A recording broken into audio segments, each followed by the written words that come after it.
Buenas tardes a todos los participantes nuevamente, a todos los magistrados, funcionarios, eh, tanto del Poder Judicial como del Ministerio Público Fiscal, el personal de todas estas dependencias judiciales, los operadores del Servicio de Justicia, los abogados de estas distintas circunscripciones que nos están siguiendo en este tiempo, en este tercer encuentro del segundo módulo, a todos los mediadores tanto de la sede central de Corrientes Capital como de Esquina, Goya, Paso de los Libres, Santo Tomé y otros que están incursionando en esta temática también. En el nombre del supervisor del Centro Judicial de Mediación, el doctor Fernando Augusto Nis, y por supuesto también el ministro supervisor, el doctor Alejandro Fein, le doy la bienvenida,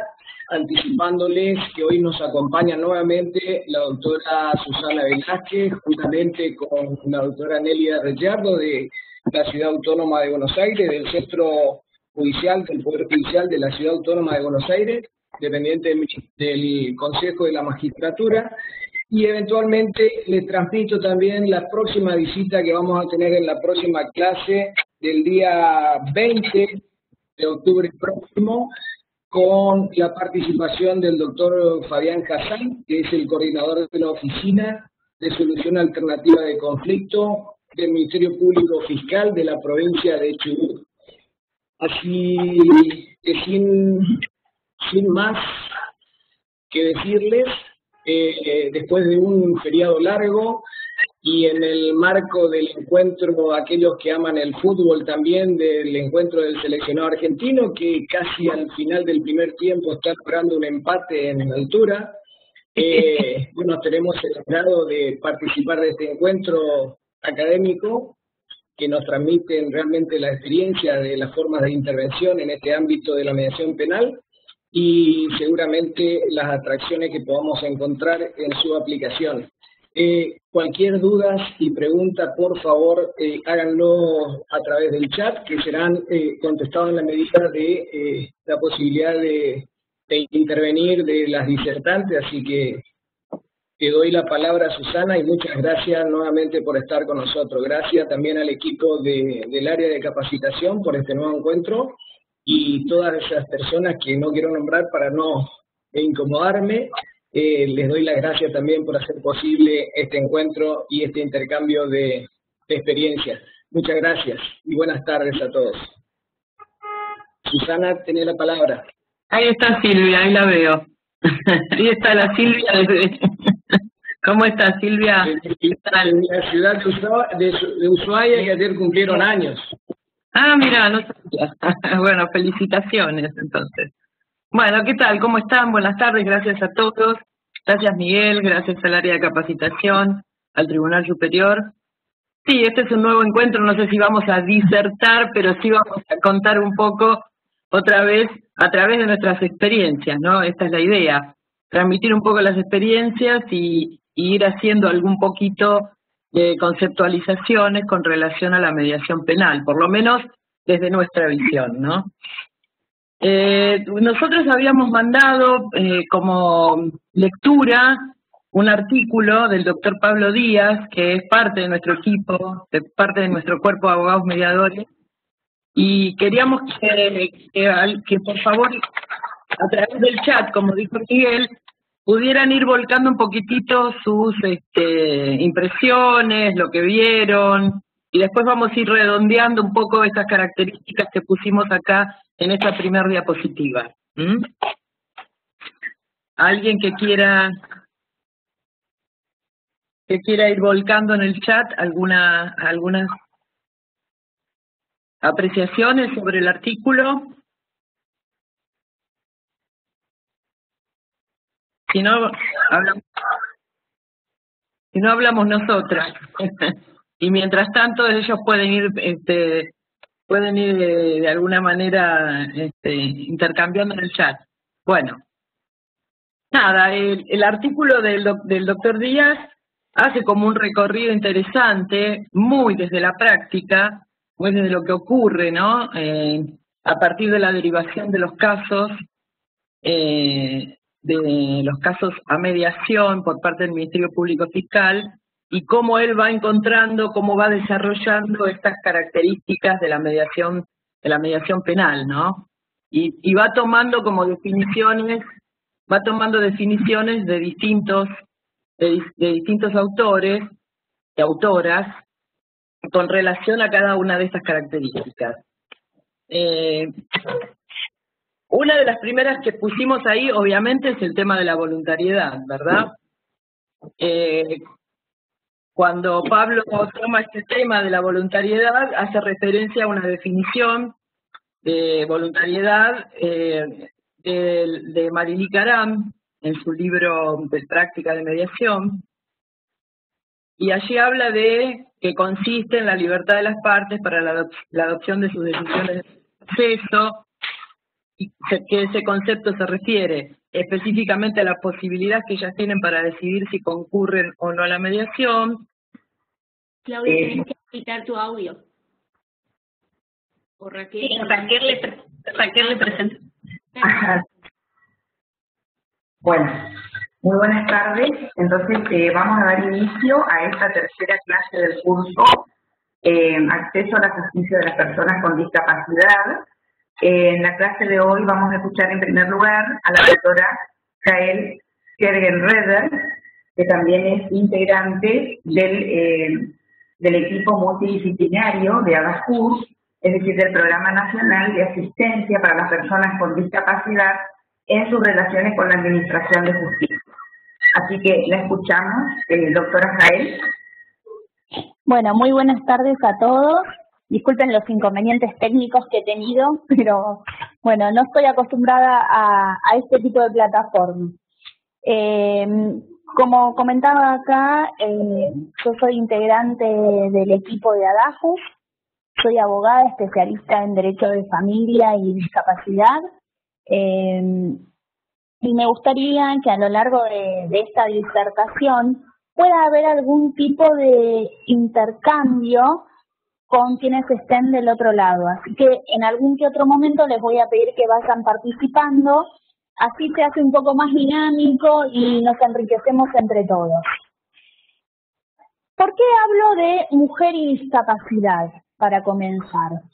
Porque el tema que nos convoca hoy tiene que ver con el derecho a formar una familia, que también es aplicable obviamente a los hombres con discapacidad, pero también al tema de la explotación y el abuso que en gran medida se da a mujeres con discapacidad. Si bien hay niños, varones u hombres que son víctimas del abuso, hay una gran tendencia a que sea la mujer con discapacidad quien sea víctima de estos abusos. Entonces, lo que nosotros tenemos que tener presente en el marco de la Convención sobre los Derechos de las Personas con Discapacidad, que entiendo que a esta altura del seminario ya han conversado mis compañeros, nosotros sabemos que la discapacidad es un concepto que evoluciona, es un concepto que es dinámico, que no es estático. ¿Por qué? Porque hay un modelo social de la discapacidad donde el enfoque está puesto en las barreras sociales y no así en las deficiencias. Entonces, este modelo social nos dice que la discapacidad surge de la deficiencia, que puede ser física, sensorial, intelectual, que al interactuar con las barreras que hay en la sociedad impiden la plena participación en igualdad de condiciones con los demás. Fíjense que en realidad la Convención no define lo que es la discapacidad, sino que nos acerca a una idea de lo que ella incluye. Y al hablar de incluir, nos permite abrir el abanico. Por ejemplo, acá en Argentina tenemos también a la discapacidad visceral y la que nosotros conocemos como discapacidad psicosocial, que anteriormente se llamaba discapacidad mental, ¿sí? Entonces, en el preámbulo de la Convención, como les decía, que nos habla de que la discapacidad es un concepto que evoluciona, también hay un reconocimiento a la diversidad y una perspectiva de género que atraviesa a toda la Convención. De esta manera, la Convención dedica un artículo en particular a las mujeres con discapacidad y a los niños con discapacidad. El artículo 6 nos habla de las mujeres y nos dice que la mujer está sujeta a múltiples formas de discriminación y que se deben adoptar medidas que aseguren el pleno disfrute en igualdad de condiciones de todos los derechos y libertades fundamentales. ¿Por qué fue necesario que haya un artículo especialmente dedicado a esto? Porque se habla de la doble vulnerabilidad. Una por ser mujer y la otra por tener discapacidad. Entonces, dentro de las personas con discapacidad, la mujer aparece como un grupo doblemente vulnerado ante su situación. Por eso el artículo establece que se deben tomar medidas que aseguren el desarrollo, el adelanto y la potenciación de la mujer en todos los ámbitos de la vida humana. En este sentido, cuando hablamos de potenciar a la mujer, también nos tenemos que ocupar de aquello que se habla de las relaciones de familia. Pero antes de entrar en lo que el artículo 23 nos habla de las relaciones de familia, me pareció pertinente que veamos esta imagen. ¿Quién se anima a describir qué ve en esta imagen? A ver. ¿Alguna devolución que me puedan dar? Vamos a invitarlo a todos a que lo hagan por el chat, que lo pueden escribir y la doctora Raquel o Claudia lo pueden leer. Por favor, utilicen el chat para contestar. Ahí ya contestó alguien. Una mujer dentro de una cueva frente a un espejo. Bien. Y más allá de esto que vemos que está dentro de una cueva, ¿cómo lo podrían relacionar ustedes a una mujer con discapacidad? Acá hay otro mensaje que dice una mujer encerrada en una cueva, viendo encerrada. Encerrada en una imagen. Sí, sí. Bueno, quizás un poco esta imagen encerrada en cómo se ve, ahí vamos. La mirada de la mujer no está en el espejo, está haciendo foco en un punto X como distante, bien, etiquetada. A mí lo que me da esta imagen, como ustedes bien dijeron que está dentro de una cueva, me habla de cómo se ve ella en su interior, ¿no? Completamente desnuda, pudiéndose ver como realmente es. Y quizás al salir a la sociedad no pueda mostrarse de la misma manera, ¿sí? Una mujer dentro de una cueva viéndose al espejo está triste. Ahora, si yo pienso soledad, desprotección, entonces si yo pienso en esta mujer que está en su interior, en sí misma, mirándose como verdaderamente se ve, no puedo dejar de pensar en que las influencias sociales son las que matizan la autopercepción del cuerpo. Y el cuerpo aparece como una imagen.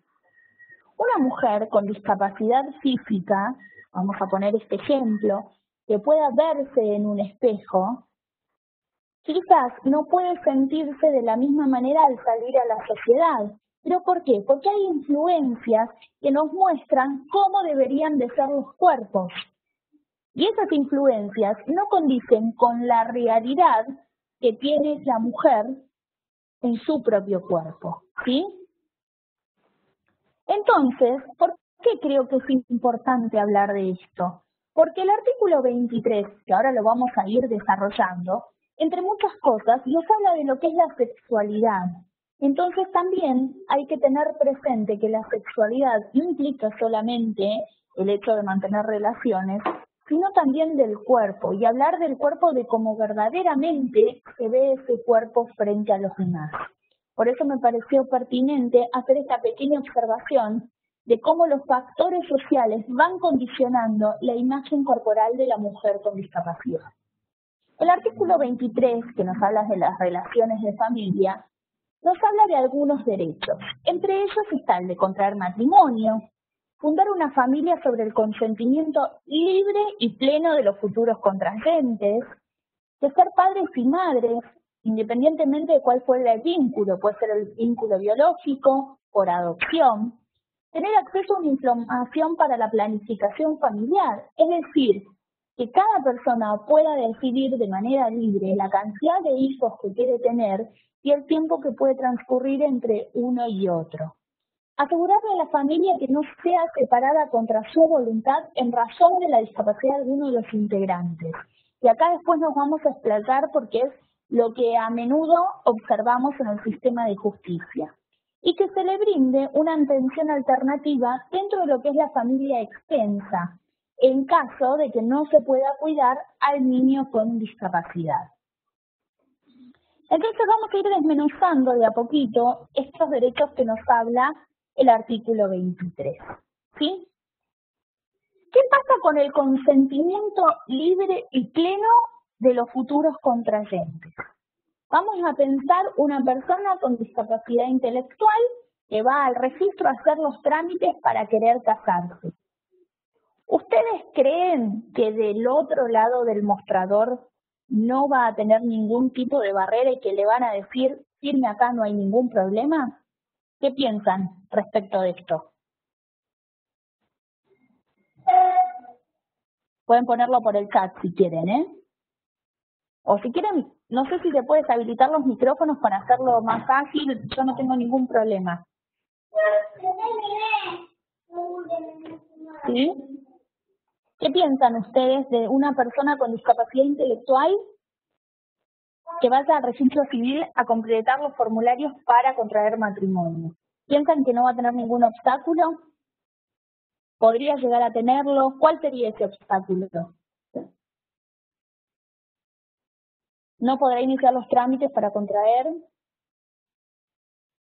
Bien. La realidad es que la convención va a necesitar a un representante. No va a poder. ¿Y por qué necesitaría un representante? María Soledad.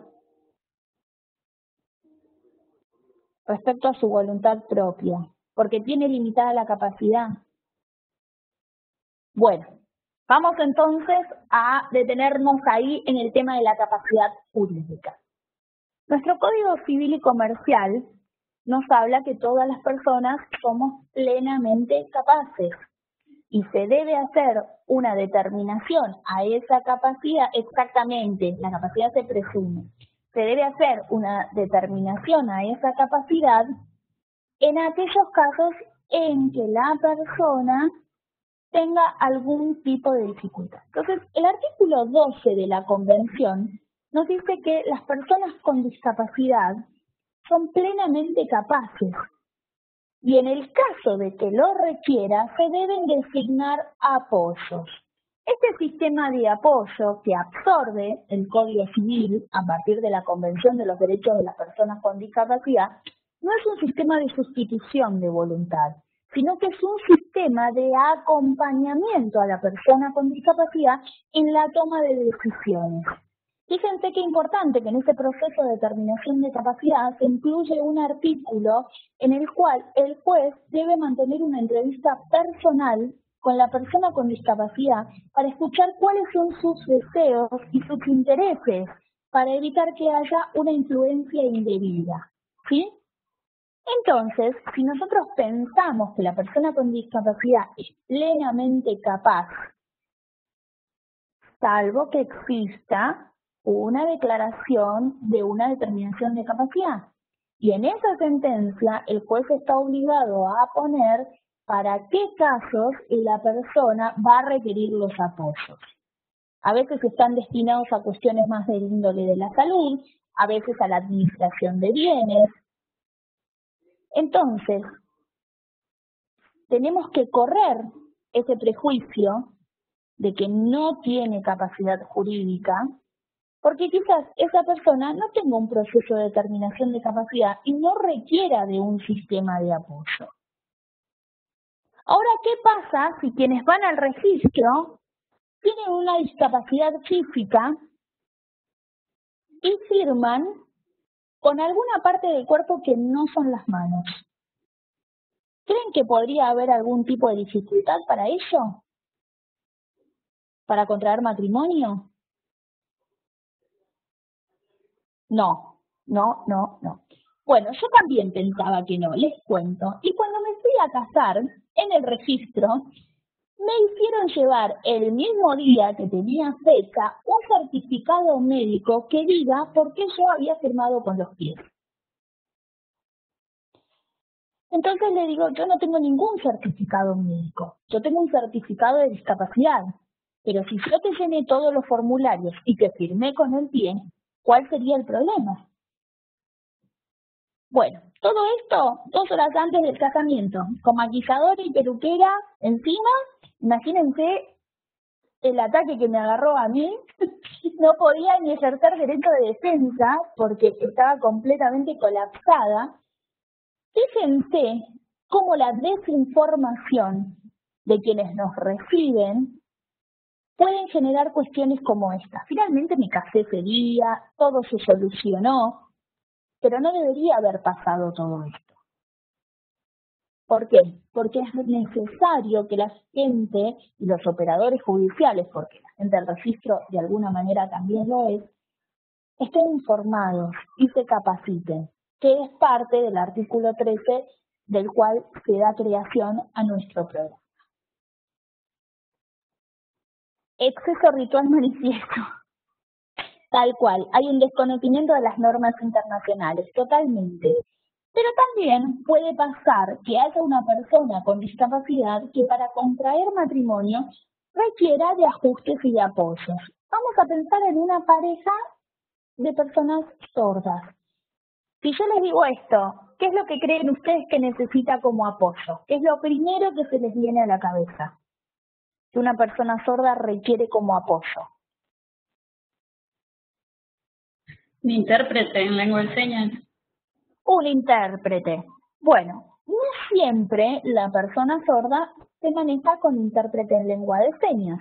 Nosotros primero tenemos que saber si conoce el castellano, si se comunica por señas, por lectura labial, porque las señas también son dependientes de cada lugar. Entonces nos vamos a encontrar con una persona que habla lengua de señas argentinas y la seña de mamá es tal, y otra persona que no accedió a la lengua de señas argentinas y que es la que aprendió en su grupo familiar interno, y mamá la seña de otra manera, ¿sí? Entonces, lo primero que nosotros tenemos que hacer ante una situación como esta es tratar de comunicarnos con la persona, ver si hay forma o no, puede ser a través de la lectura labial o escribir en un papel, y preguntarle qué es lo que requiere. ¿Cuál es el apoyo que requiere? ¿Cuál es el ajuste que requiere? Yo siempre, así como les conté lo que me sucedió al momento de casarse, siempre cuento esto que fue súper gráfico.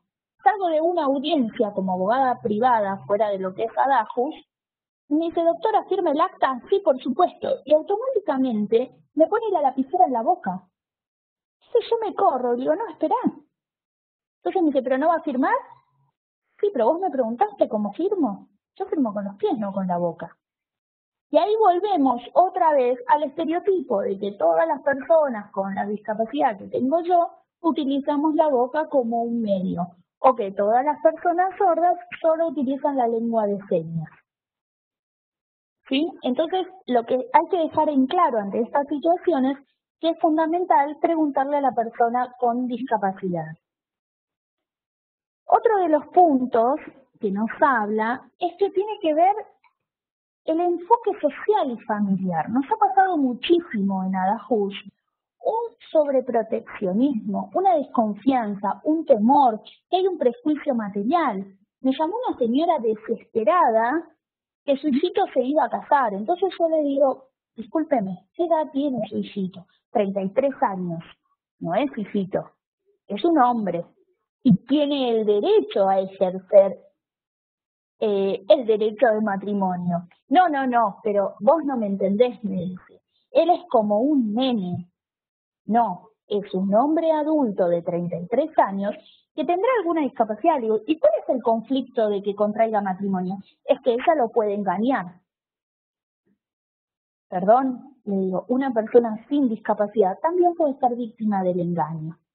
Entonces, este enfoque que vemos, este sobreproteccionismo, acompaña a todos estos prejuicios que venimos sosteniendo a lo largo del tiempo.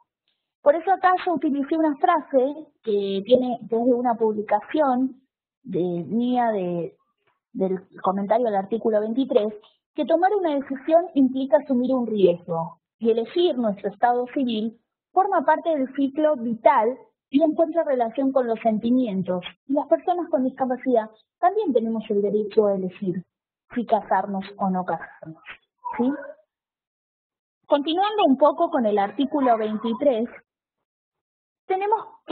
podemos decidir de manera libre y responsable el número de hijos que se quiere tener, el tiempo que debe transcurrir de un nacimiento y otro, acceder a lo que es la educación sobre reproducción familiar, planificación, apropiados a la edad, que se ofrezcan los medios que les permitan, y las personas con discapacidad, incluidos los niños y niñas, a mantener la fertilidad. Esto lo vamos a conversar en adelante. Es muy común pensar a la persona con discapacidad como un ser asexuado, ¿sí? La persona con discapacidad no puede tener relaciones sexuales porque sí, no se le habla de su propio cuerpo, no se les hace conocer las partes del cuerpo. Entonces, si vemos a una mujer embarazada con discapacidad, lo primero que se le cruza en el colectivo general de las personas es que fue víctima de un abuso, ¿sí? Entonces, ¿por qué tenemos esta concepción? Porque tenemos a la mujer con discapacidad como un objeto de asistencia, no como un sujeto de derecho como debería de ser. Entonces tenemos que tener presente que los derechos sexuales y reproductivos y el derecho a la salud reproductiva son necesarios, así como hoy está la ESI en los distintos órdenes educativos, las personas con discapacidad también tienen que acceder a esa información.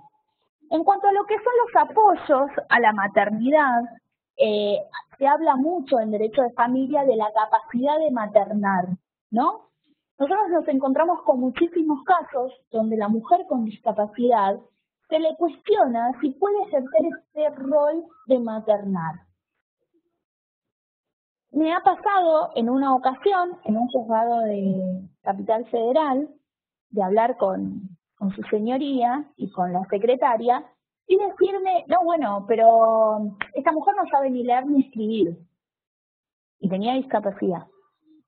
¿Y cuántas madres hay que no saben leer y escribir? ¿Por ese simple hecho vamos a separar al niño de su mamá? ¿O hay que brindarle apoyos a la maternidad?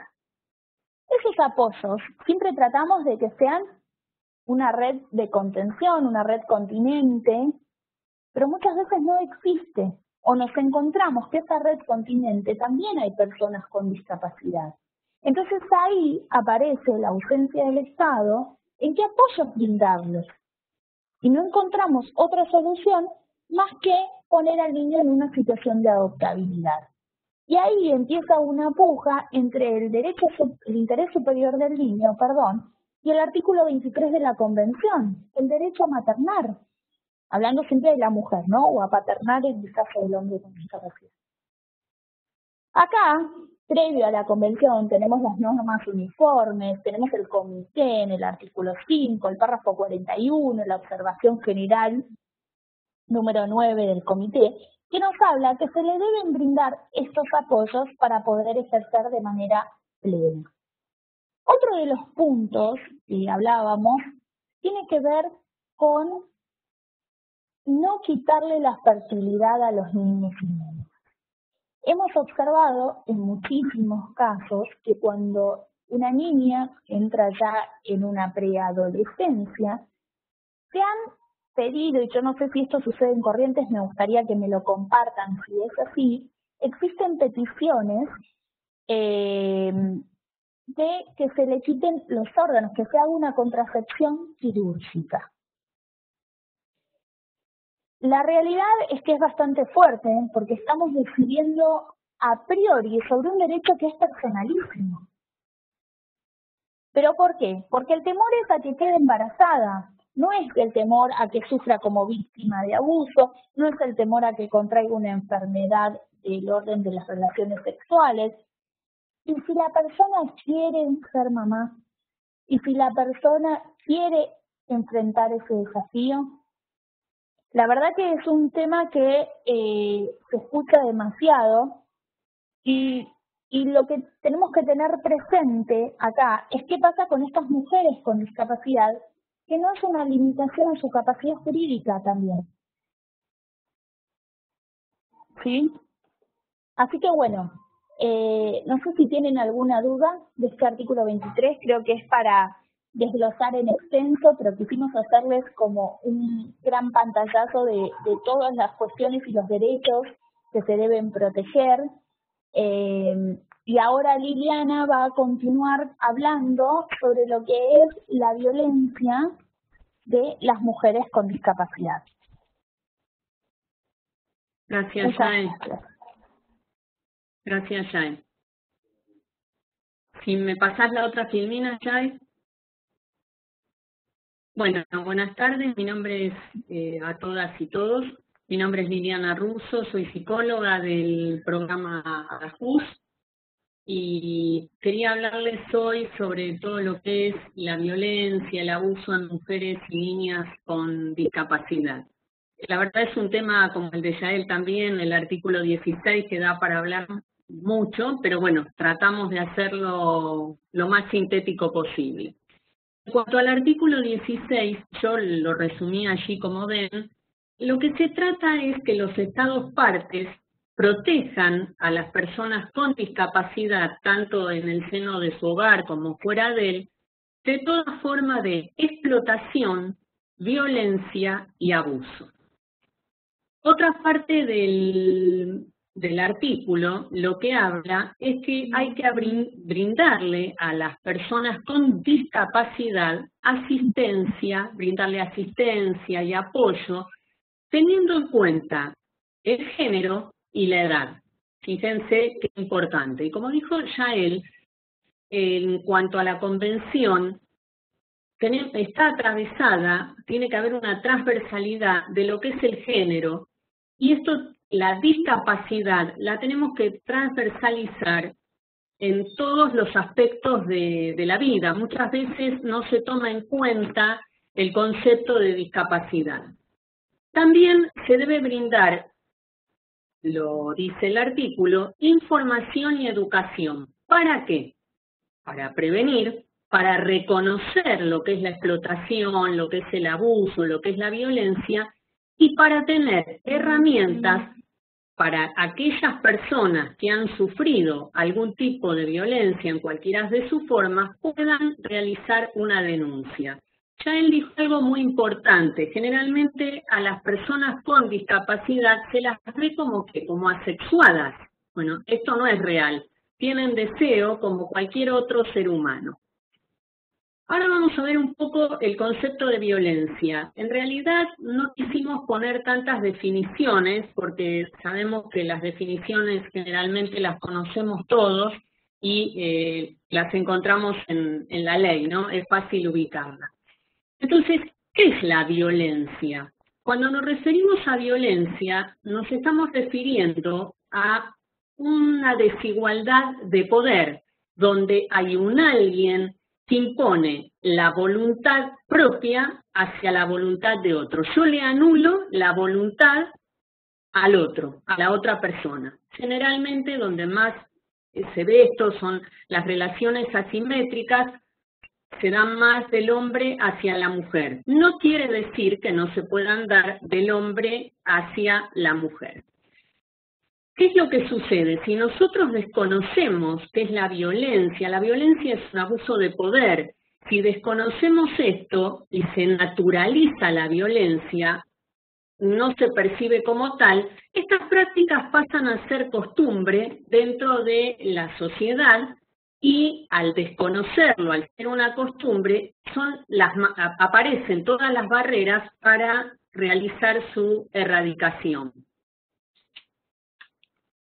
Nosotros aquí pusimos una filmina con una imagen, por ahí sería bueno que podamos tener un intercambio, ¿no? Fíjense en la imagen y traten de ver qué sienten a través de esa imagen. Vuelvo a repetir, la violencia es igual a abuso de poder.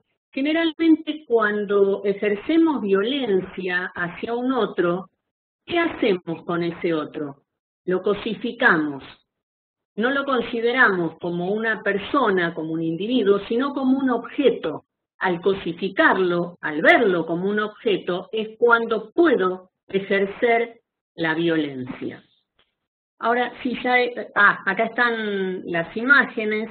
Fíjense, estas son imágenes que no son actuales, ¿verdad? Y ya se hablaba, fíjense ustedes, cómo aparece la publicidad.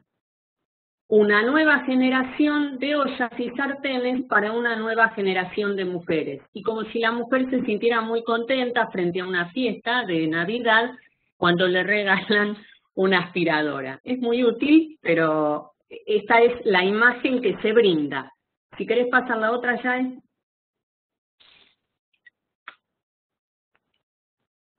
Fíjense, esa es una publicidad española, cómo dominar a las mujeres, pero dominarlas sin látigo. Fíjense ustedes la imagen, es un hombre abrazado por 3 mujeres. ¿Qué sucedería si fuera la inversa? Si allí aparece la figura de una mujer con 3 hombres abrazándola. Seguramente no se la pensaría como una ganadora, sino se la pensaría, voy a decirlo elegantemente, como una prostituta, ¿verdad? No sé ustedes qué piensan. La otra imagen, que también es una publicidad antigua, si no enseñás, no vendés. O sea que, para ser una camarera o vender, la mujer tiene que enseñar, si no, no puede vender. Bueno, estas publicidades a mí realmente me impactaron muchísimo, sobre todo la que muestra, ay, no me sale el nombre, no es panqueque, es, bueno, ahora no me va a salir el nombre. Las rapiditas. Una rapidita, justamente, una rapidita. Que la vas a comer doblada. Y la otra es una publicidad de Dolce & Gabbana. Fíjense la imagen, nuevamente, la imagen de la mujer rodeada por hombres, donde la mujer aparece siempre como objeto. Y fíjense ustedes que siempre, salvo por ahí en esta de la rapidita, no tiene, sí también tiene el estereotipo de mujer, mujer blanca, que no es delgada, y esto sobre todo se ve en la otra publicidad de Dolce & Gabbana, donde generalmente son mujeres que tienen que tener una determinada belleza, una determinada imagen corporal, tienen que ser delgadas, generalmente tienen que ser altas. Esta es la imagen que nos pretenden vender de lo que es una mujer, cómo debe ser una mujer, la imagen. Por eso hay tanta distorsión, sobre todo en los adolescentes, ¿no? Y rastreando, ya si querés pasar la otra, fíjense, es una joven con síndrome de Down que hace publicidad para una lencería. Pero esto no es común encontrarlo. Si ustedes buscan publicidad con mujeres con discapacidad, es muy difícil encontrarla. Siempre aparece la mujer en silla de ruedas frente a una escalera que no puede acceder. La persona con discapacidad visual con su bastón. Solamente la imagen de la mujer la utilizan en este tipo de publicidades, salvo esta lencería, que es una lencería norteamericana, que empezó a utilizar la imagen de la mujer con discapacidad. Sí, ya. No sé si quieren decir algo respecto a estas imágenes, si le han provocado algo, si sintieron algo respecto a esto. Todo esto es para podernos introducir en la temática de violencia de género. Las publicidades dicen mucho y estaría bueno que podamos analizarlas. Mira, Bueno. acá hay un comentario de Lili que dice, estos días pasados en el programa de Vero Lozano estaban tratando justamente el rol de la mujer y en defensa del feminismo y seguidamente anuncia, ¿sabes cuál es el regalo perfecto para mamá? Presenta el chapeador que se le escurre directamente en el cable. Es decir, está en el inconsciente por lo visto. Sí, tal cual. Tal cual, tal cual. Fíjense ustedes el lugar que aún en la actualidad sigue ocupando la mujer. La mujer se tiene que ocupar de la casa, de la limpieza, de los hijos. Esto es algo que no le corresponde al hombre, sí, le corresponde al hombre. Yo tengo siempre una anécdota, no sé si tengo un minutito, bueno, mi hija ya es grande, pero cuando era chica, un día entra mi mamá a mi casa y mi marido le estaba cambiando los pañales.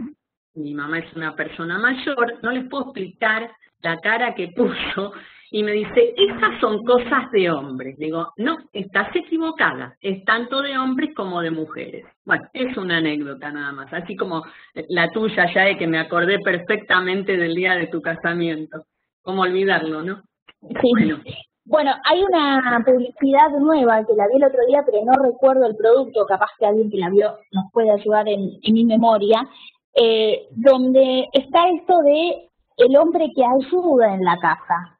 Entonces la publicidad dice, no, no te ayuda, le corresponde también hacerlo, ¿no? Exactamente. Porque esto del el hombre ayuda o colabora en la casa está muy inserto.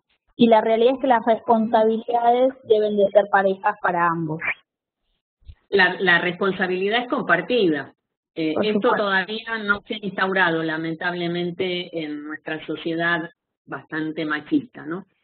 Bueno, ¿qué entendemos por violencia de género? Yo creo que todos conocen la ley 26485, la voy a hacer rapidito, es toda violencia contra las mujeres, toda conducta, acción o omisión de manera directa o indirecta, tanto en el ámbito público como privado, volvemos a lo mismo, basado en una relación desigual de poder que afecte su vida, su libertad, su dignidad, su integridad física, psicológica, sexual, patrimonial. También hay violencia indirecta, es toda conducta, omisión, disposición, criterio, práctica discriminatoria que va a poner a la mujer en desventaja con respecto al varón. Fíjense ustedes que siempre la violencia remite a esto, a una desigualdad, a una desventaja, a un abuso de poder, porque detrás de la violencia lo que van a encontrar siempre es un abuso de poder. Después tenemos los tipos de violencia. En realidad no las vamos a explicar porque las conocen, la violencia física, la violencia psicológica. Generalmente, cuando hablamos de violencia psicológica, lamentablemente no se le da la importancia que ésta debe tener. Dicen, bueno, es peor la violencia física. Lógico, un mal golpe te puede llegar a matar. Pero la violencia psicológica lacera de la misma manera que la violencia física, la humillación que se hace muchas veces con las mujeres, con las niñas. Después tenemos la violencia sexual, que es muy común escuchar, bueno, pero es el marido o es la pareja, ¿cómo no quiere tener relaciones? Y no, yo tengo todo el derecho a elegir y a decidir en qué momento quiero tener relaciones sexuales con mi pareja. La violencia económica y patrimonial, y la violencia simbólica que estuvo bastante bien representada también a través de las imágenes que compartimos con Yael. Las modalidades, la violencia doméstica contra las mujeres, la violencia institucional, que cada vez, por suerte, la mujer se está animando a denunciar, la violencia laboral, el acoso que existe muchas veces en los trabajos, ¿no?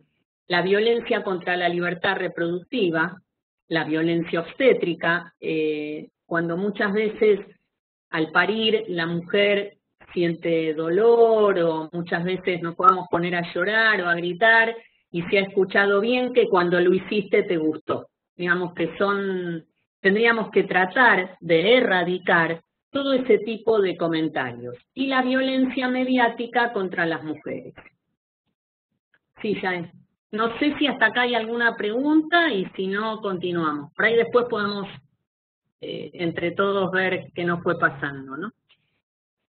Y esta imagen lo dice todo. Yo elijo cómo me visto y con quién me desvisto. Bueno, algo muy importante que no sé si todos conocen en cuanto a las estadísticas, fíjense ustedes la proporción. 8 de cada 10 mujeres con discapacidad son víctimas de violencia y abuso 4 veces más que la población en general. Es bastante importante la cifra. Niños y niñas con discapacidad sufren actos de violencia 4 veces mayor que aquellos que no tienen discapacidad. Y otra cifra bastante alta es que el 19% de las mujeres entre 15 y 44 años de edad, la violencia es la principal causa de muerte y discapacidad. Allí olvidé la palabra años, entre los 15 y 14 años. O sea, los números dicen mucho. A veces uno no le da importancia a las estadísticas y sin embargo hay que mirarlas.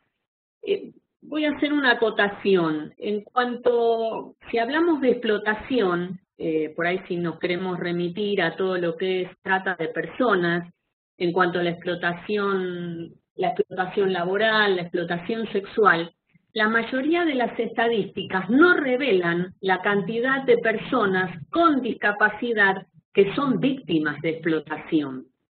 Y no solamente de explotación laboral, sino también de explotación sexual.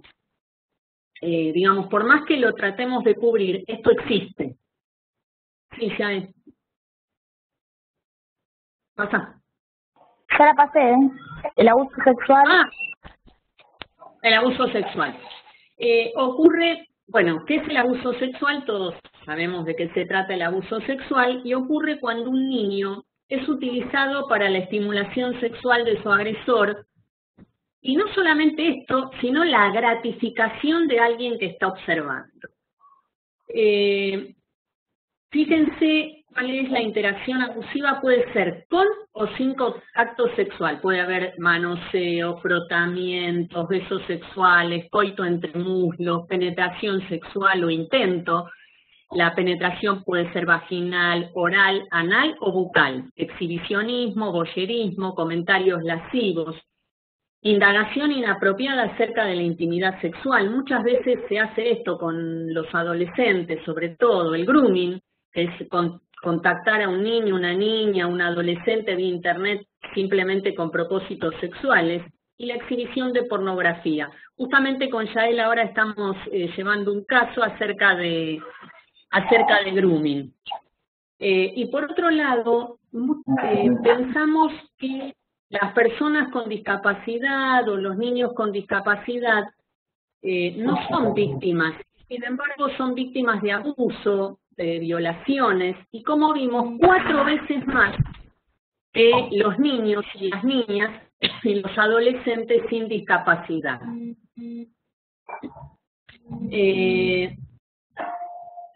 Perdón, sí, es que no me entra. Tranquila. Sí. Okay. Bueno, me parece importante a ver ustedes qué piensan. Hay mitos para derribar, ¿no? Hay un mito que dice que los abusos sexuales contra niños, niñas y adolescentes no son frecuentes. ¿Ustedes qué piensan? Yo no tengo, si alguno quiere hacer un comentario.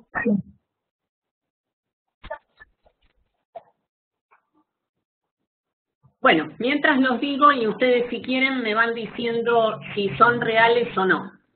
Los niños mienten, fantasean, inventan. Los agresores sexuales siempre usan la fuerza física para someterlos sexualmente. En este me quiero detener. ¿Ustedes piensan que siempre se utiliza la fuerza física para someterlos? Acá la pregunta anterior, con la cabeza. a la pregunta anterior que dijiste, de que eran frecuentes, son mucho más frecuentes de lo que creemos. Desgraciadamente son demasiado frecuentes, sucede en el ámbito familiar. Exacto. Y que no siempre usan la fuerza. Claro, ¿por qué? Porque la mayoría se da en el ámbito intrafamiliar y generalmente son personas conocidas. Puede ser una mamá, un papá, un tío, una tía, alguien que el niño o la niña conoce. Entonces no hace falta utilizar la fuerza. Utilizan el engaño, muchas veces utilizan la seducción encubierta a través de regalitos, chocolates, caramelos, y luego viene, ¿qué cosa? La amenaza. No cuentes porque le voy a hacer algo a tu mamá o a tu papá o al familiar que fuere. Si vos lo contás, tu papá o tu mamá se van a morir. Por eso el niño muchas veces, el temor que tiene a comentar, a contar, a denunciar lo que le pasó. Bueno, el otro mito es que la violencia, los abusos ocurren contra niños, niñas y adolescentes de familias con menores recursos. Esto tampoco es real. Existen en todos los estamentos sociales. Ya no sé si querías decir algo, se entrecortó. Sí, si me permitías, recuerdo un caso. Bueno, cuando hay otro mito que dice que los perpetradores...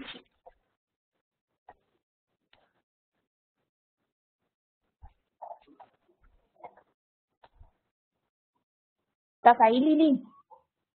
Yo no te estoy escuchando, Yae. A ver, sí, porque yo no te escucho. Hay un delay que a vos te aparece como cargando continuamente internet.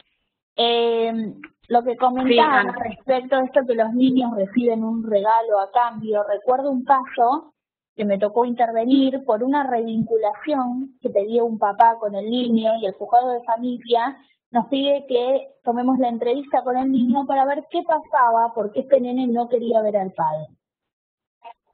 Bueno, cuando lo entrevistamos, nos empieza a contar un poco la historia, estaba bastante introvertido, y a lo largo de la entrevista, el niño nos cuenta que cuando la madre dormía, el padre realizaba abusos hacia él y a su hermana, y que a cambio le regalaba autitos de colores. Este expediente llevaba en el juzgado de familia alrededor de 5 años. Imagínense la cantidad de entrevistas que hubo en ese niño a lo largo de esos 5 años. Entonces, siempre me acuerdo que yo le digo, bueno, gracias por confiar en nosotros y contarnos esto. Le digo, pero ¿por qué quisiste compartirlo? Porque ustedes me escucharon, me respondió. Entonces, ahí uno también se da cuenta cómo es importante, que después lo vamos a ver, generar ese espacio de escucha, creer en la palabra del niño, no pensar que mienten, no pensar que fantasean. Y bueno, nada, me vino a colación esto de darle un regalo a cambio, ¿no? Si querés continuar, Lili.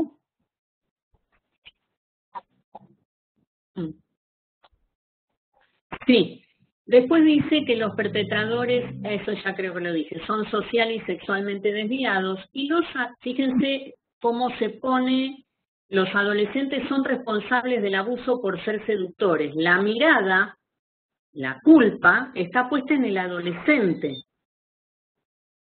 Ya, si querés pasar la otra, después por ahí se me vinieron varios casos que hemos tenido. Algunos de ellos después los vamos a contar. Si podés pasar, Yae. Bueno, un poco lo que decía Yae, ¿no? Las niñas son mentalmente competentes para... Sí, las niñas son mentalmente competentes para testificar. ¿Pueden brindar un testimonio preciso de los hechos experimentados? ¿Pueden ser llevados a dar testimonios inexactos? ¿Cómo valorar el grado de veracidad del testimonio? Las niñas con discapacidad, a veces también las mujeres con discapacidad, sobre todo donde más inconveniente se ve son las mujeres o las niñas con discapacidad intelectual.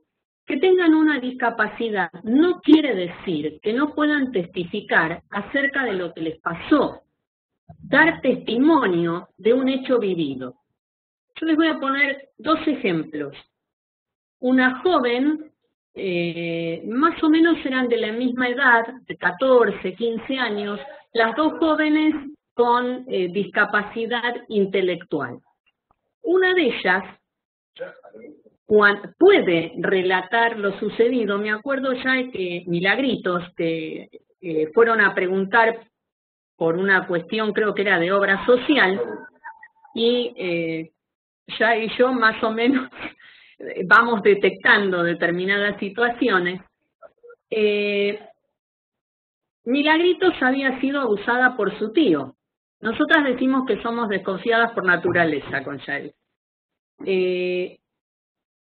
Ella puede relatar perfectamente lo acontecido a través de la comunicación verbal. Milagritos puede, le digo Milagritos porque era el nombre, no es un diminutivo.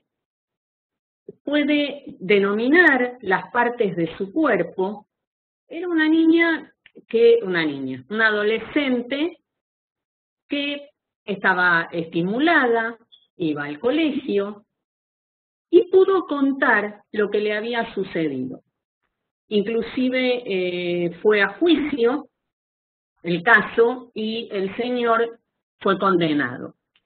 La otra joven, que también tenía discapacidad intelectual, la otra joven, la discapacidad intelectual que tenía era síndrome de Down, la misma edad, lamentablemente no fue a juicio,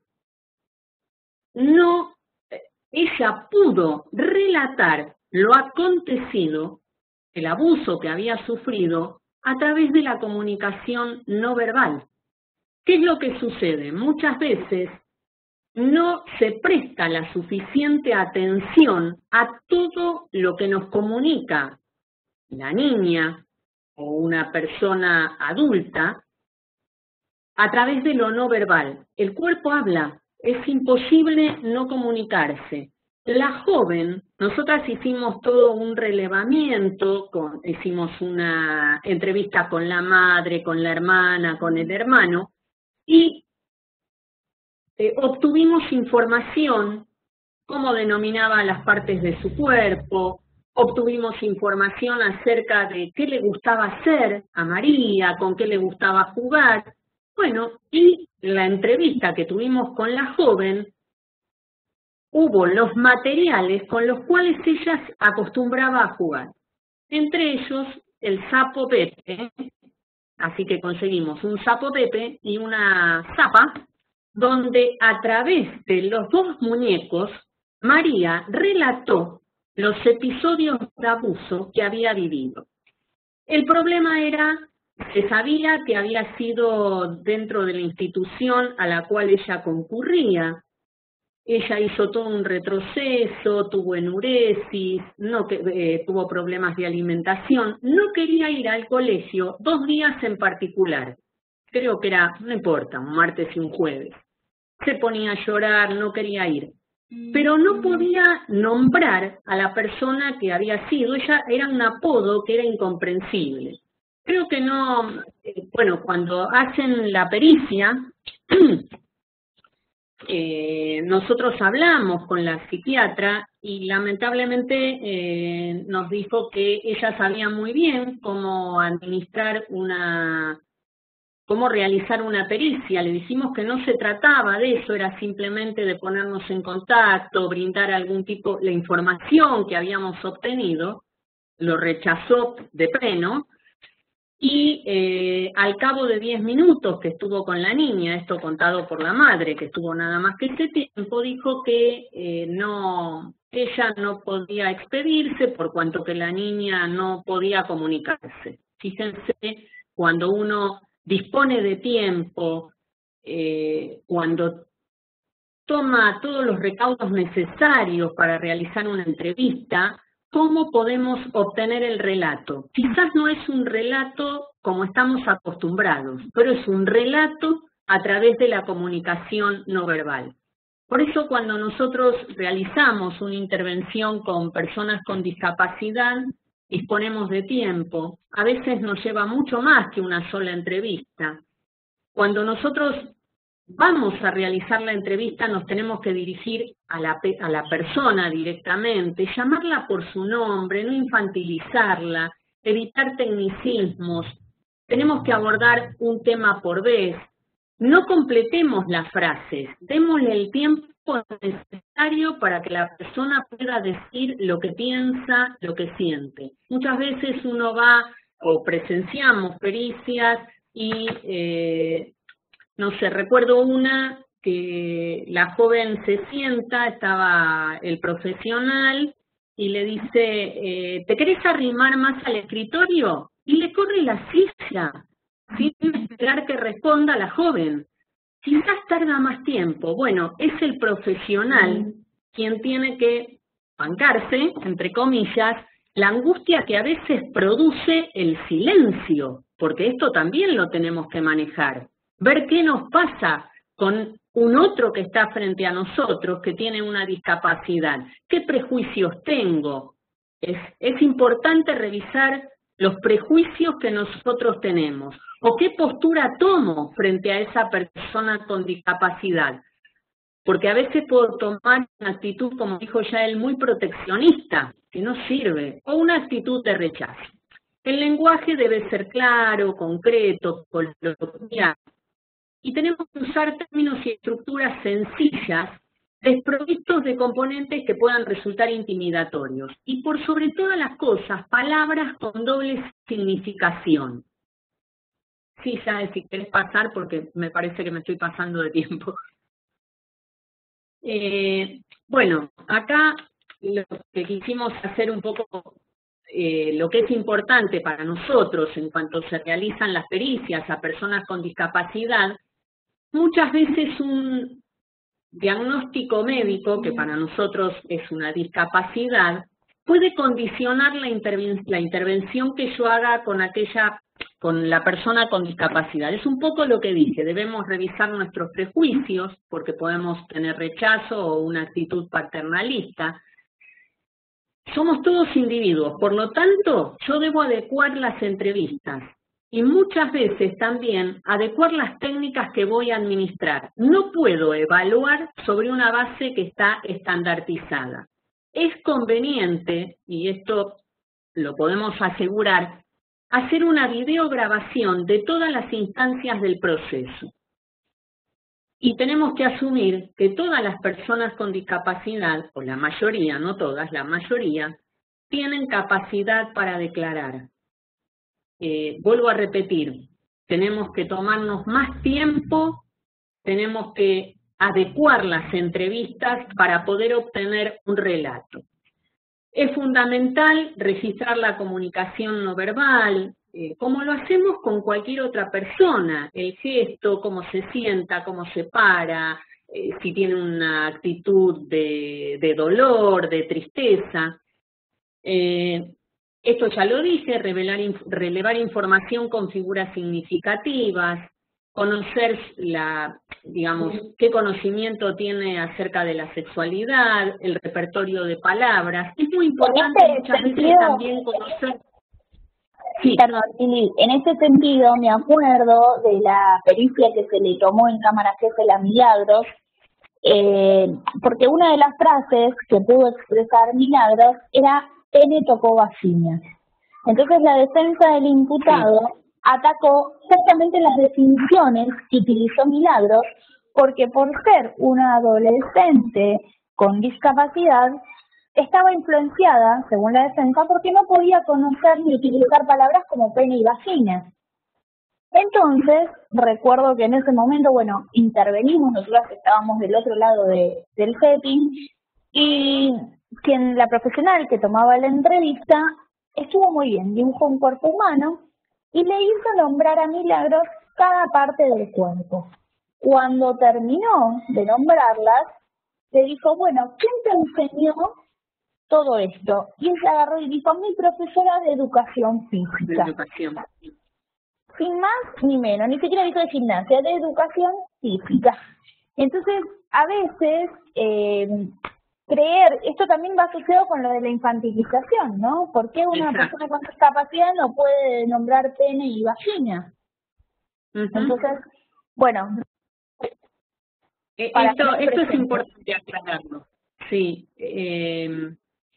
Como también muchas veces nos sucede que no nombran pene y vagina, nombran cola de adelante y cola de atrás.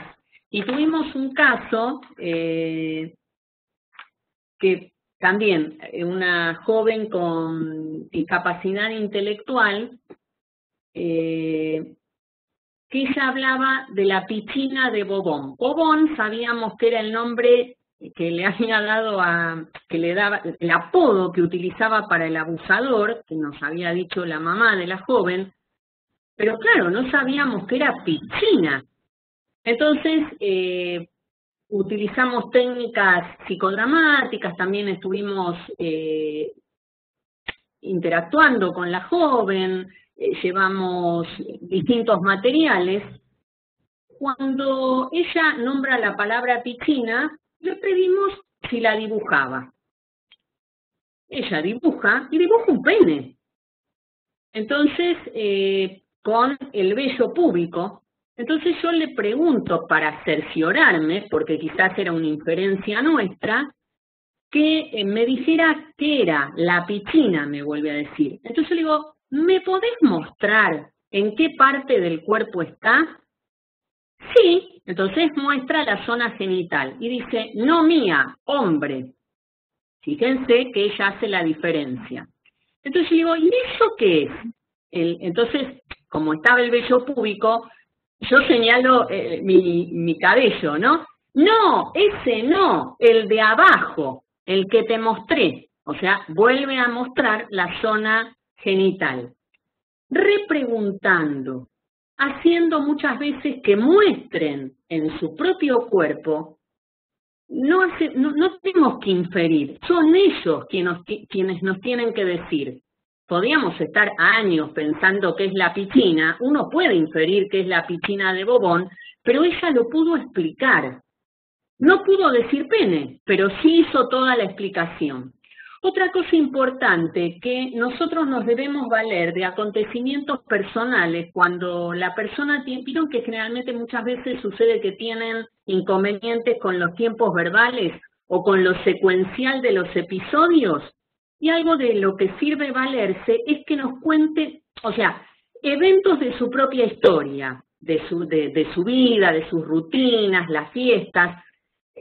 Por ahí, bueno, ¿cuándo fue? Y no sé. Entonces por ahí uno le pregunta, si sabemos, no sé, que fue en el mes de julio, podemos preguntar, ¿cómo estaba el tiempo? Entonces ella va a decir si hacía calor, si hacía frío, o con alguna fiesta escolar. Entonces así nos van a poder relatar. Bueno, finalmente, las víctimas de abuso, sobre todo de abuso de delitos sexuales, nosotros nos preguntamos por qué no denuncian, y creo que hasta ahora lo vinimos diciendo, porque hay temor, tienen mucho temor a denunciar, porque generalmente son intrafamiliares o muchas veces pueden llegar a ser personas que las cuidan, a veces también son personas de las escuelas a donde concurren, porque hay una menor credibilidad y porque existen barreras, justamente ya estuvimos nombrando, ¿no? Barreras comunicacionales, y porque tienen una escasa información muchas veces sobre la sexualidad, y la desinformación es un potenciador de maltrato. Sabemos que las niñas, mujeres y adolescentes tienen una doble condición de vulnerabilidad, justamente por el género y por la discapacidad. Me acuerdo otro ejemplo que es cortito, igual ya termino. Viajamos una vuelta, un equipo a Santa Fe, una joven de 17 años aproximadamente, que culpaban a un profesor del colegio. La joven quedó embarazada, tuvo a su hijo, y hicieron un escrache terrible contra uno de los profesores del colegio.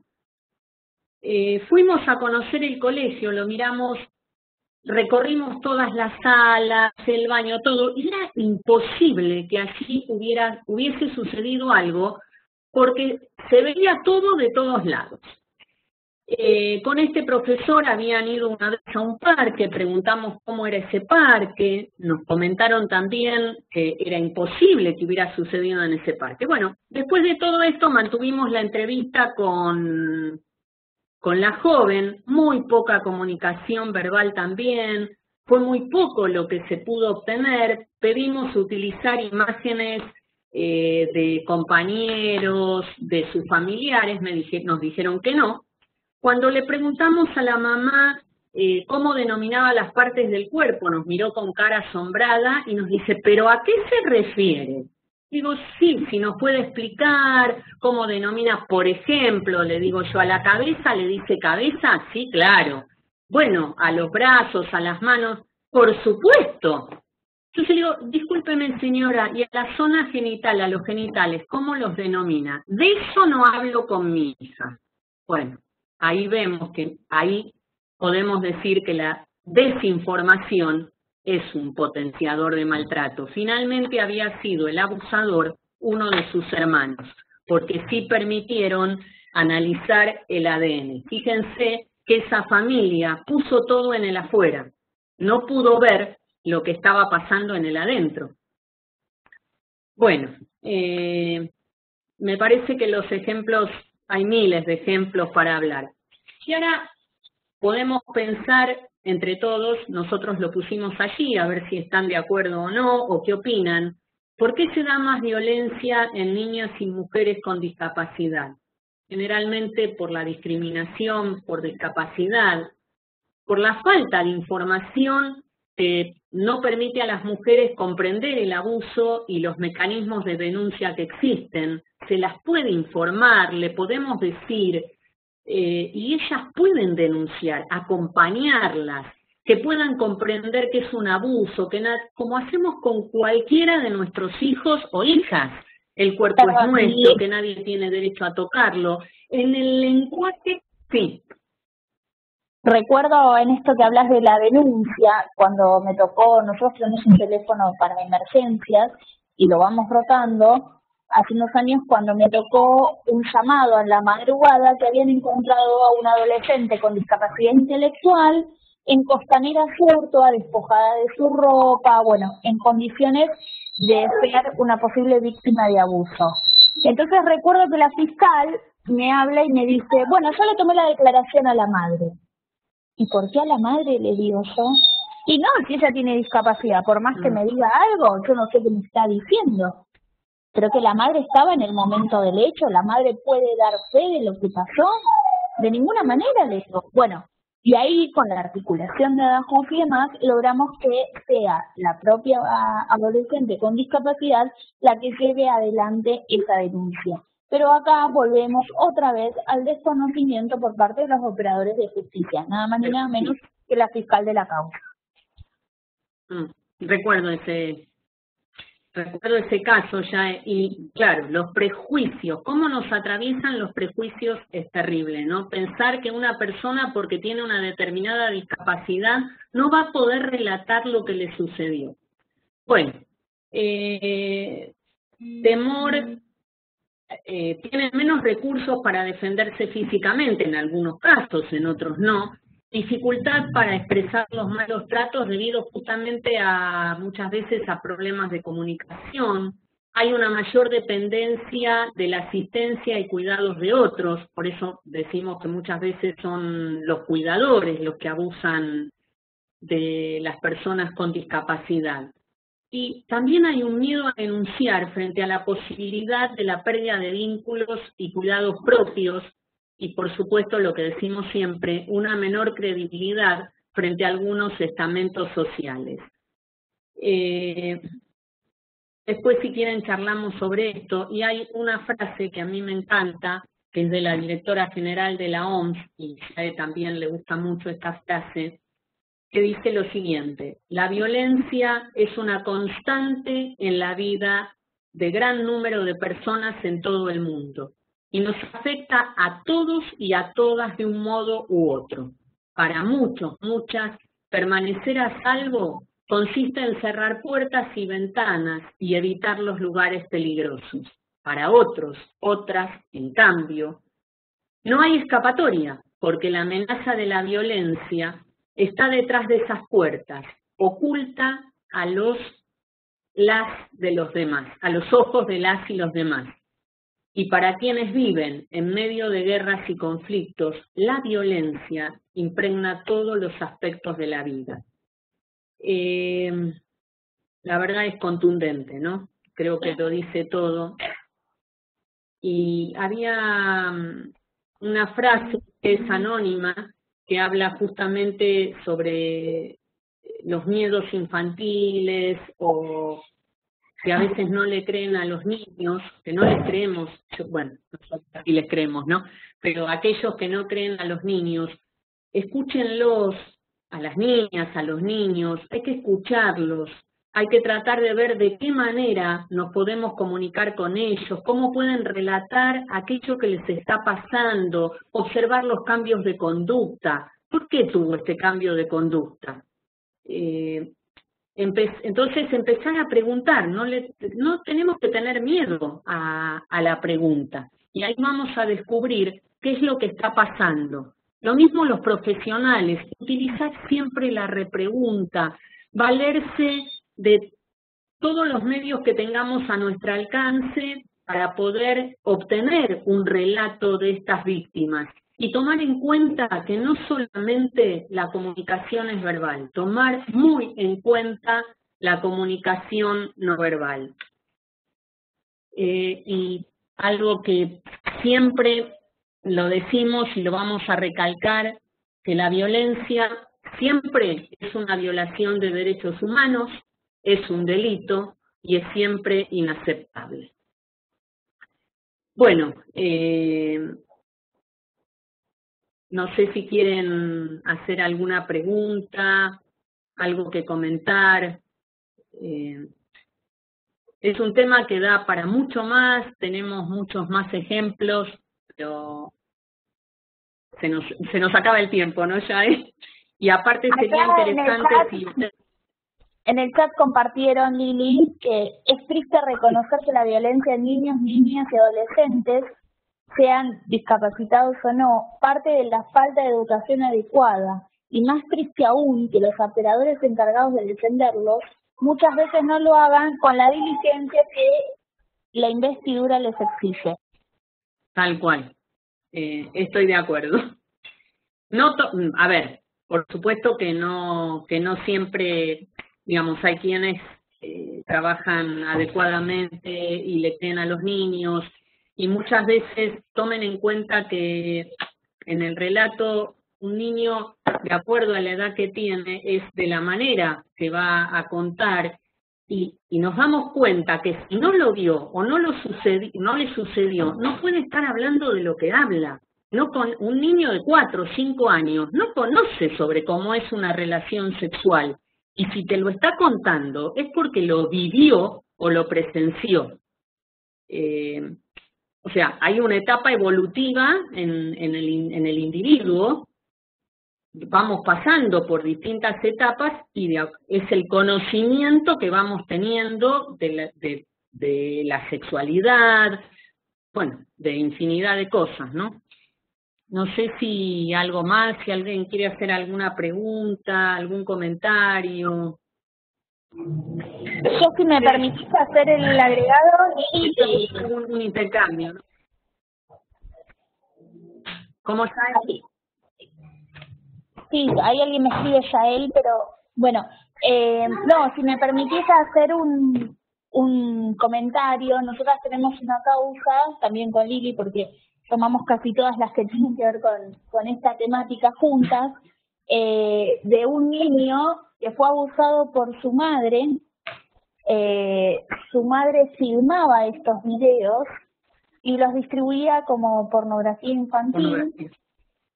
Y lo que se pretendía, porque la realidad creo que fue una de las causas más impactantes que tuvimos que ver los 71 videos de abuso, era imputarle, el fiscal lo que quería era imputarle a la madre el delito de coerción de menores, ¿no? Ver de qué manera este niño se le generaba un prejuicio en su adolescencia, cómo estos abusos lo iban a influenciar en su adolescencia. Y era un niño con parálisis cerebral, no tenía ningún tipo de comunicación, ningún tipo.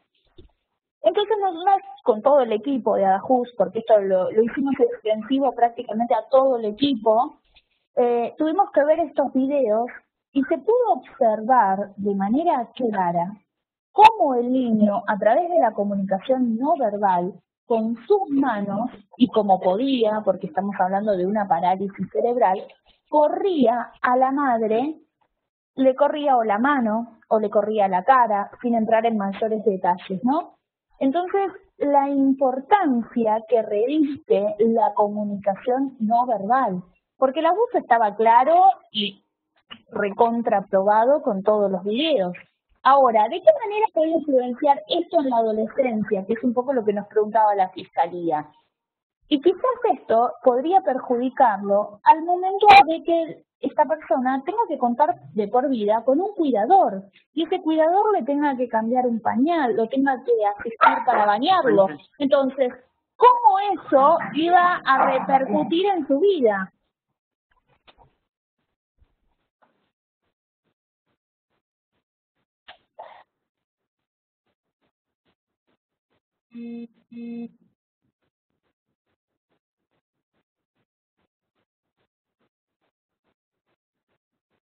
Hola, no sé si se escucha. Yo no te escucho, ya no sé si estás... No. Ahora sí. ¿Ahora se escucha? Ah, ¿Se escucha bien ahora? sí. Perdón, En este caso fue muy impactante realmente.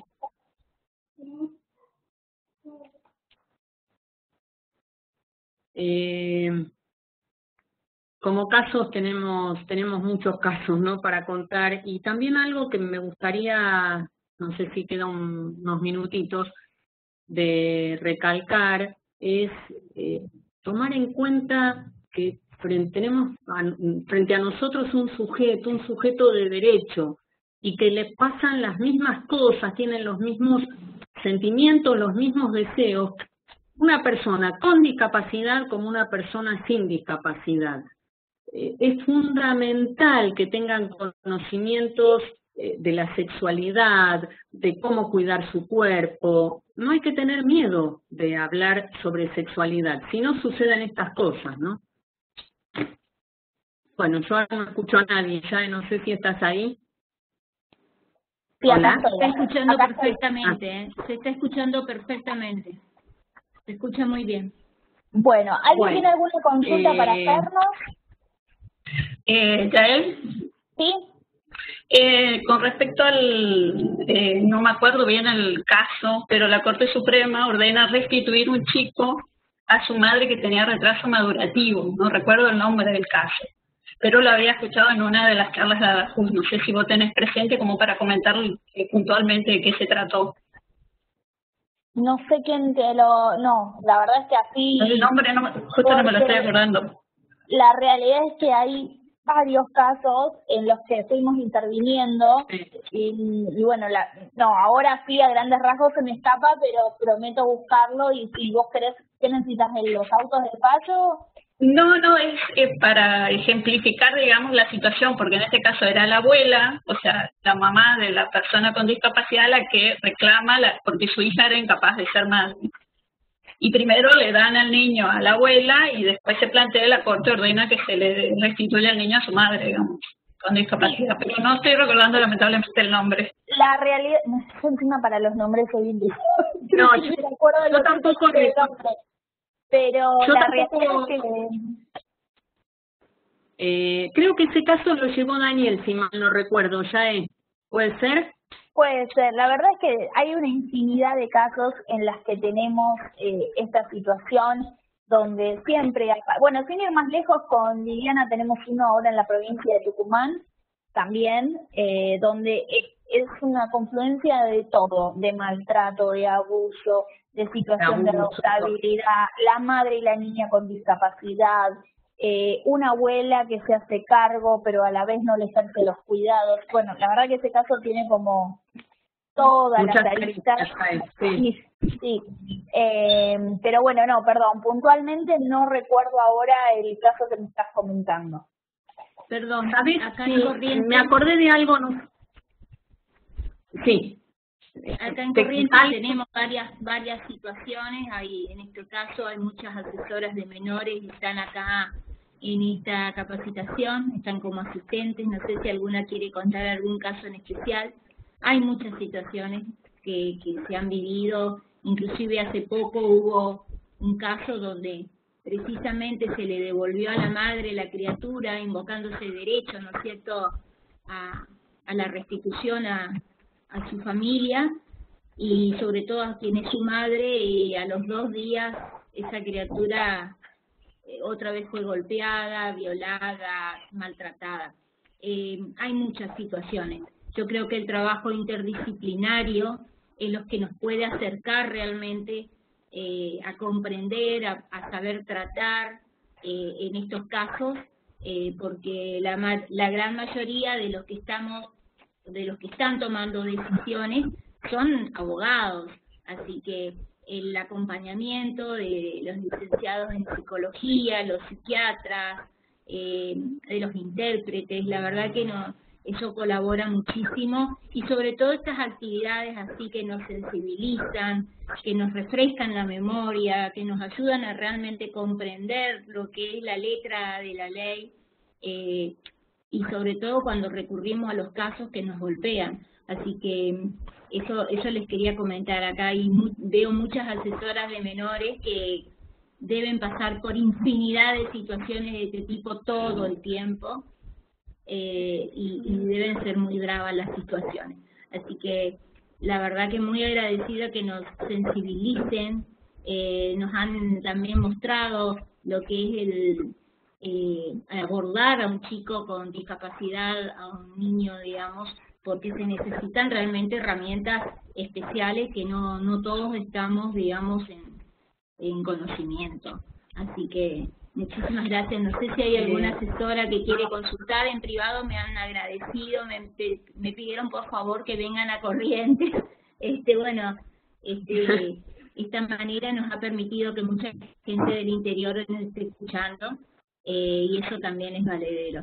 Sí, lamentablemente como consecuencia de que se han dado muchos casos en este último tiempo de violencia para los niños, ¿no? Porque es mayor el tiempo en que pasan en sus casas,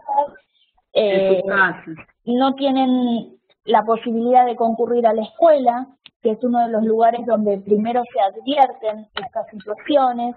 Entonces se nos ha presentado en el lapso de estos, ¿cuántos vamos ya? 7 meses de confinamiento, no sé, yo ya perdí la cuenta acá. Perdimos la cuenta ya. Sí, aparte está bastante complejo acá en Ciudad de Buenos Aires, y se ha dado lamentablemente un aumento de casos a razón de este confinamiento y de esto del COVID-19, ¿no? Yo quiero remarcar algo que me parece importante, que hablaron de la importancia que tiene el trabajo interdisciplinario, ¿no? El poder ver, digamos, ya sea un abuso, cualquier tipo de abuso, cualquier tipo de violencia, la importancia de poder escuchar a distintos profesionales, ¿no? Y si tenemos pruebas, ver de qué manera brindamos los informes o cómo brindamos un informe a un juez, por ejemplo, que tiene que tomar una decisión.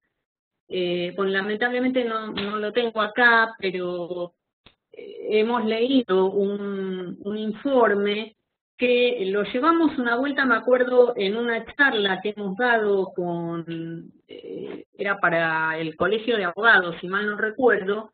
Leímos el informe y nadie entendía nada. O sea, si no tenés un conocimiento psiquiátrico o psicológico, no sabés qué dice ese informe y tomó una decisión sobre ese informe. Eso es terrible. Si yo puedo hacer un informe con rigor técnico sin necesidad de utilizar tanto tecnicismo, porque el otro no comprende y un juez a veces, no sé, no digo que sean todos iguales, pero si yo no entiendo cosas legales, las pregunto, hay que preguntar. Yo no sé si ustedes conocen al doctor Rosansky, que fue juez, he hecho varios cursos con él, y a partir de un caso que tuvo, y que lamentablemente terminó muy mal ese caso, porque le dijeron que no restituya, en este caso a la niña, a la menor, a la familia, y él no escuchó a las psicólogas y a las trabajadoras sociales que estaban en el caso, y dijo que no, que era mejor que estuviera la mamá y el papá eran adolescentes, y vivían con la mamá de la joven, y un día la mamá de la joven salió, la joven también se fue, y al muchachito le molestaba que el bebé llorara. Este aquí que lo mató. Entonces me acuerdo que el doctor Rosansky, de esto hace muchos años, cuando éramos más jóvenes, dijo que a partir de allí, para él es fundamental el trabajo interdisciplinario. Y realmente me parece que sí. Y trabajando interdisciplinariamente es como vamos creciendo profesionalmente, aprendemos unos de otros, son distintas miradas, todo en favor de ¿qué? De que haya un adecuado acceso a justicia, que la persona con discapacidad sea escuchada. Bueno, eso quería rescatar, ¿no? Ya que hablaron de la interdisciplina. Y quiero comentar en favor de nuestro Poder Judicial, y yo como área de capacitación quiero comentarles a todos que se han hecho innumerables encuentros de los cuerpos interdisciplinarios, tanto del cuerpo médico forense, pero mucho más del cuerpo de trabajadores sociales forenses y el cuerpo de psicólogos forenses, con los asesores, con los jueces de menores, con los jueces de familia, permanentemente buscando precisamente que esos informes sean realmente comprensibles, propios de lo que se está consultando, que no sean repetitivos, que no sean fórmulas repetitivas, entendibles. Así que puedo decir de que la relación que existen entre los cuerpos y los jueces, que son los que tienen que en definitiva fundar sus resoluciones sobre la base de esos informes, es excelente. Por supuesto que hay de todo, hay diversas situaciones, los errores son humanos, pero la verdad que siempre se ha buscado poder comprender mejor a través de la interdisciplina y sobre todo buscar la prueba o el hecho que esté debidamente fundado y a través de esos informes técnicos, ¿no es cierto? Así que bienvenido sea, fue la preocupación de los jueces, fue la preocupación de los responsables de esas áreas, siempre poder brindar el mejor informe para tener el juez tenga toda la herramienta al momento de dictar una resolución. Aún así, por supuesto, puede haber errores, como ha sido acá en nuestra provincia hace 2 o 3 años, que fue un caso espantoso. Pero bueno, no sé si todos están agradeciendo la charla, han sido muy bien expuesta. Nos lleva realmente a reflexionar, a seguir insistiendo, a seguir trabajando. Así que bueno, no sé si hay alguna pregunta concreta, voy a buscar, chicas, ¿ustedes no tienen? Alina. Sí, por favor.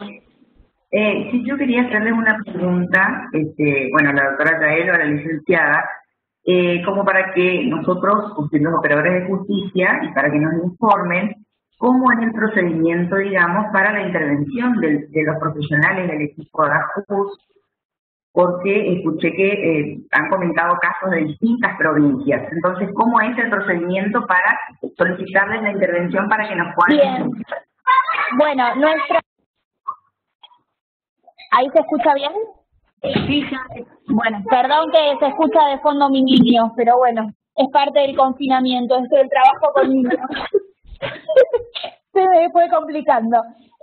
Nosotros intervenimos a partir de distintos requerimientos. Puede ser un requerimiento del Poder Judicial, puede ser un requerimiento de la persona con discapacidad o del letrado que lleva la causa, o bien puede ser por la intervención a partir del relevamiento de los medios de comunicación. Muchas veces nosotros encontramos noticias de este tenor y lo que hacemos es ponernos en contacto con el operador judicial que está interviniendo, enviamos un oficio de intervención y si lo considera pertinente, nosotros lo que hacemos es ponernos a disposición, contactar a la familia y demás. Pero bueno, la realidad es que esas son como nuestras vías. Puede ser de oficio, porque lo requiera el propio Poder Judicial, como digo, por la persona con discapacidad, por su letrado. Pero bueno, siempre también se requiere que el operador judicial, sea el juez, sea el fiscal, depende de la instancia en la que se esté, estime pertinente la intervención, ¿no? Y también lo que quiero dejar en claro es que en el caso, porque nos sucede muchísimo, que víctima y victimario, hablando de delitos sexuales, o bien, no sé, por ejemplo, padre e hija tengan discapacidad, AJUS no se hace una intervención de parte, sino que nuestra intervención es una herramienta para los operadores de justicia. Entonces, en el caso de que sea víctima y victimario, muchas veces lo que hacemos es armar 2 equipos interdisciplinarios para que intervengan, ¿sí? Gracias, doctora, muchas gracias. Está bien esta aclaración que hiciste ya, porque, bueno, tienen derecho las dos partes, ¿no? En cuanto al acceso a la justicia.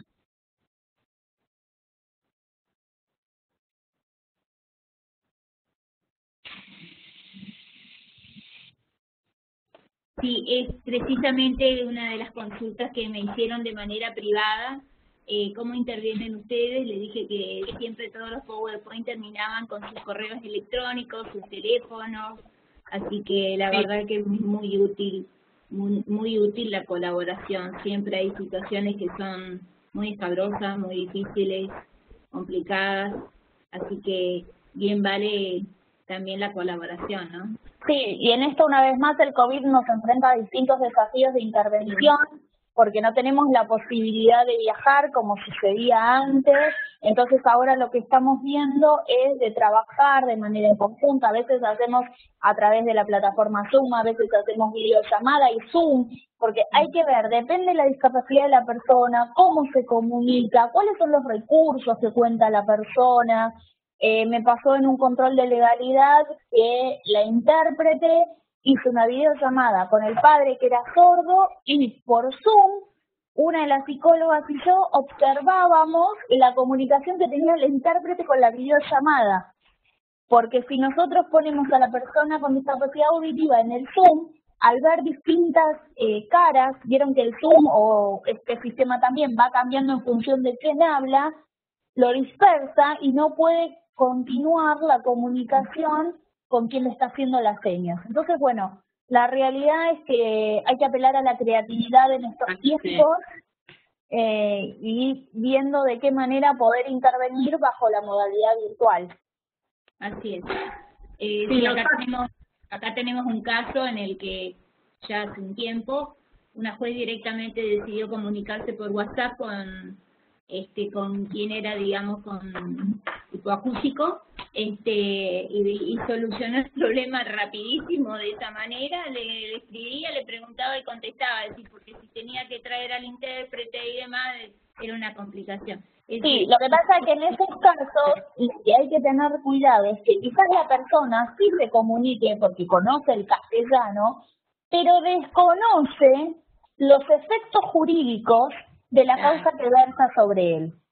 Porque esto lo vemos a menudo. Nos dicen, sí, entendí, o te responden perfecto el mensaje, pero no están comprendiendo, por ejemplo, que si no contestan las demandas en determinado plazo, se los declara en rebeldía, porque no conocen qué sucede si, no sé, reciben una cédula que no fue contestada a tiempo, y eso, vamos a suponer que no se mandó la cédula, fue la comunicación vía WhatsApp. Pero esos efectos jurídicos, que las personas sin discapacidad también lo desconocen, más aún con discapacidad auditiva, cuando creemos que se dio por entendido, muchas veces se requiere el intérprete, pero no intérprete en lengua de señas como decimos nosotros, sino un perito en comunicación no verbal, que va más allá de la lengua de señas, porque muchas veces el intérprete en lengua de señas desconoce el campo jurídico.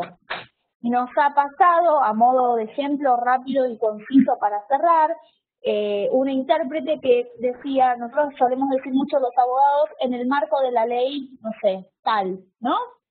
Y cuando señaló en el marco de la ley, hizo un recuadro con las manos, como un cuadro que colgamos en la pared. Y nosotros perfectamente sabemos que cuando decimos en el marco de la ley, no estamos hablando de un cuadro que va a la pared. Estamos hablando de los términos de la ley. Entonces, hay que tener mucho cuidado en la interpretación de la lengua de señas en estos casos. Nada más. Cerramos porque si no me voy con los ejemplos y no terminamos. Así es. Sí, para ejemplos tenemos montones para hablar. Así es. Ya van a tener casos la semana que viene. Perfecto. Muchísimas gracias. Y uno de los casos que ustedes pidieron. Si me permiten, quiero comentar algo. Un segundito. Nosotros damos sobre esta plataforma un curso de lengua de señas. La profesora invita a una persona sorda que no emite sonido, o sea, ella no podía activar la cámara. Nos pasó que queríamos ver a la persona sorda que hacía señas y la profesora hablara, pero al hablar la profesora, automáticamente la plataforma pasa a la imagen a la profesora. Entonces, con un poco de investigación, el apoyo acá de Alina y su equipo, logramos fijar la imagen, se fija la imagen de la persona sorda, para que no se movilice, hablaba la profesora y la persona sorda hacía señas. O sea, lo solucionamos en la propia plataforma. Pero son cosas que se van presentando que uno no lo piensa.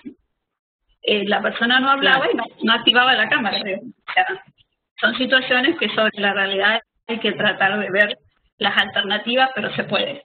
Claro, bueno, en este caso que yo contaba de la intérprete que hizo la videollamada, era porque también la persona era una persona de muy bajos recursos, vivía en una situación de vulnerabilidad, entonces ni siquiera él tenía para hacer videollamada. Tuvimos que hacer una videollamada al celular de la trabajadora social del servicio local de niñez, que previo a eso ellos entraron a buscarlo, lo llevaron hasta la dependencia. O sea, fue una articulación entre muchos organismos para poder comunicarnos con esta persona.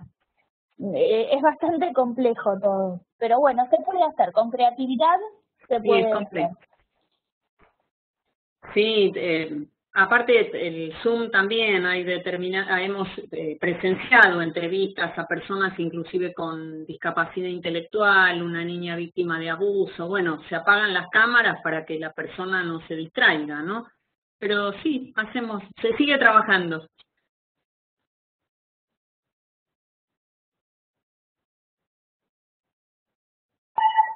Bueno, no sé si alguien quiere hacer alguna pregunta más. Muchos agradecimientos en el chat, no sé si los pueden ver ustedes, excelente, y bueno, las felicitaciones por la claridad y por los ejemplos, porque son realmente casos muy puntuales que llegan. Lo último, si algún tipo de recomendación, como somos operadores judiciales, más allá de los ejemplos puntuales, de cómo firma y que van directamente o sea, ¿qué recomendaciones así en general o cosas que ustedes conocen serían las que más tendríamos que tener en cuenta nosotros? O errores que se cometen más allá de la información que hay que divulgar, ¿no es cierto? ¿Hay algo en particular, algunas cosas que ustedes quisieran? Preguntar a la propia persona con discapacidad